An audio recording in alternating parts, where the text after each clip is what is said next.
le mot d'ordre et que les mots aient de l'ordre.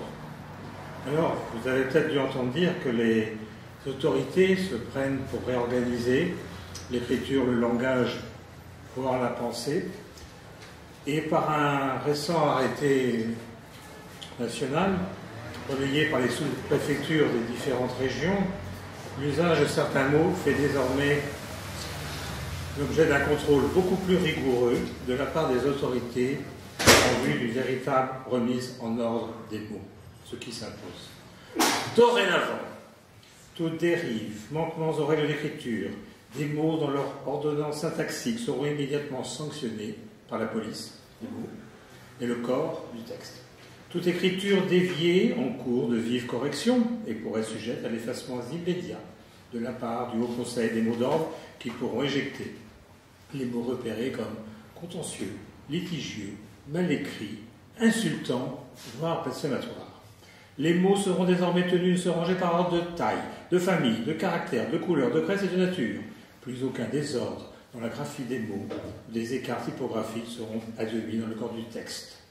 Les sous-entendus vaseux, les allusions douteuses, ou encore les remarques pernicieuses ou déplacées seront désormais totalement interdites de jour comme de nuit, et quel que soit l'objet, le profil de l'auteur, la qualité apparente du style d'écriture, de ses références historiques, ou de la présence de quelques fioritures littéraires d'inspiration poétique douteuse. Les anagrammes, les palindromes, les calembours ou les contrepétries seront désormais, dès leur conception, présentés aux autorités afin de vérifier leur pertinence, rectitude et de démasquer les contrefaçons, les plagiats et les formules injurieuses. Dorénavant, les réponses aux devinettes devront être au préalable présentées aux autorités. Le recours aux bons mots devra répondre exclusivement à un réel besoin social.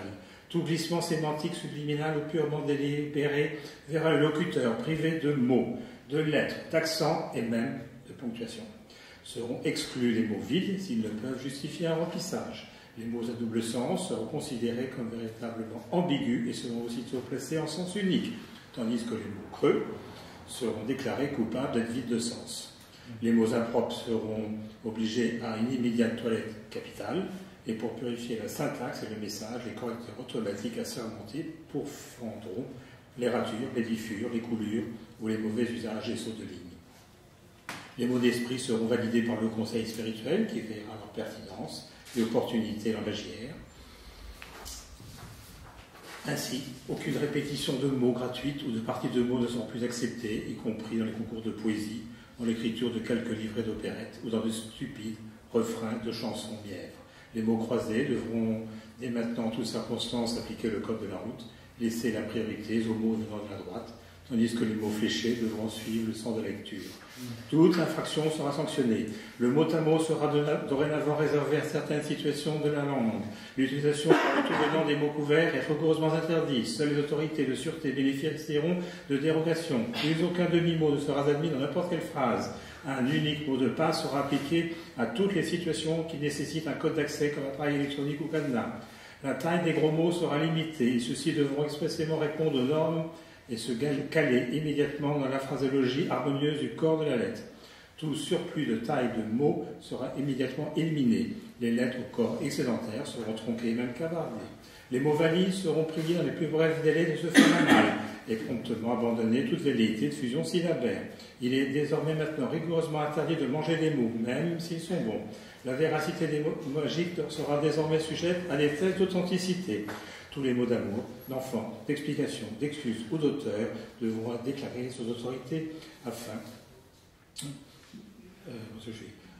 de figurer dans n'importe quelle phrase correctement dite. Les mots pour rire pourront, selon certaines circonstances particulières, bénéficier de dérogations seulement en fonction de leur unicité, de leur justesse, de leur capacité vraiment à faire rire, par une stricte application, au pied de la lettre, des codes, des nouvelles mises en place, la police, des mots verras avec caractère, avec pugacité, au respect du bon usage des mots selon l'ordre voulu. Mais non! Ce sont des contraintes insupportables, inacceptables. Ces mots, nous les refusons. Nous refusons les dictats de mots d'ordre, de l'ordre sur les mots, sur les textes, sur les pages. Nous, épris de mots, nous les scribouillards verbeux, nous les jongleurs de mots, de virgules, d'exercices littéraires plus ou moins bons, nous disons non à l'ordre. Nous nous élevons fièrement et fermement contre la réglementation du phrasé, contre l'aliénation de l'écriture, contre le plagiat, contre l'académisme stylistique, contre les calligraphies visqueuses et serviles, contre les expressions convenues et mal données. Nous nous insurgeons contre l'autoritarisme des tenants du texte banalisé, contre les panégyriques du style empoulé, contre les radoteurs aux effets attendus, contre tous les plagiaires opportunistes. Nous dénonçons les appôts de la censure, de la césure gratuite, de la rime facile, du saut de ligne involontaire, de l'écriture égocentrique ou automatique. Nous fustigeons l'abus intempestif de la capitale initiale, de la disparition des accents sur les capitales, de l'usage immodéré des sigles et acronymes, des abréviations douteuses. Nous les refusons, nous dressons contre la normalisation des mots, contre la mollesse de la graphie, contre la pauvreté programmée du signe, contre le dictat de la dictée bien pensante. Nous revendiquons l'imprévu, l'incontrôlé des caractères, les syntaxes évidées, la pluralité des mots, le dérapage incohérent, les formules dans l'emporte-pièce, les bavures, les tâches, les distorsions ou encore l'étonnement et même le silence des mots. Nous soutenons l'esprit des mots, les mots sans ordre, les mots pleins de vide, les mots vides pleins de sens, les mots tordus, les mots fleuris, les mots coquins et polissons, les mots de partout, les mots que l'on murmure, que l'on crie, les mots libres, les mots libérés. Nous voulons libérer les ratures, les coquilles, les interlignes irréguliers, les titres, les sous-titres, les intertitres, les accents, les points de suspension, les virgules, les redites, les ligatures, les lettrines. Libérons tous les jeux possibles avec le langage et l'écriture, accueillons le désordre et bousculons l'ordre des mots et les mots d'ordre, revendiquons le dérapage, le charabia, l'incohérence et les mots en folie. Mettons une bonne fois pour toutes les points sur les i pour toujours avoir le mot de la fin.